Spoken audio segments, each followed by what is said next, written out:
ஒருத்தன் திருடிட்டான். நீங்க வந்து ரேண்டமா யார் திருடியிருப்பா அப்படின்னு இப்படியே பார்க்குறீங்க. திடீர்னு ஒரு திருடனை நீங்க ஸ்பாட் பண்ணிட்டீங்கன்னு வைங்க. அதாவது சரியா அவன் தான் திருடியிருக்கான்னு நீங்க கண்டுபிடிச்சிட்டு அவனை பார்த்துட்டீங்கன்னு வைங்களேன், அவன் தன்னை போல நழுவி ஓடுவானாம். கூட்டத்தில் நீ திருடனை கண்டுபிடித்தவுடன் அவன் நழுவுவது போல பிறவி நழுவி விடுகிறதுன்னு அவர் சொல்றாருங்க.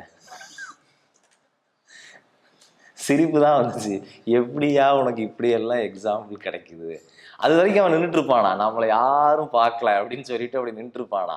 அவன் அப்படியே ரேண்டமா அது யாரு யாரு டேய் அப்படின்னோடனே அப்படியே பேக் அடிப்பானா அவன்.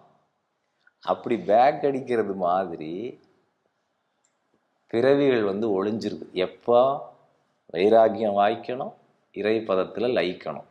இது ரெண்டும் நடந்தோடனே பிறவி தன்னை போல பின்னோக்கி ஓடுகிறதுன்னு ஒரு காட்சியை கொடுக்குறார்.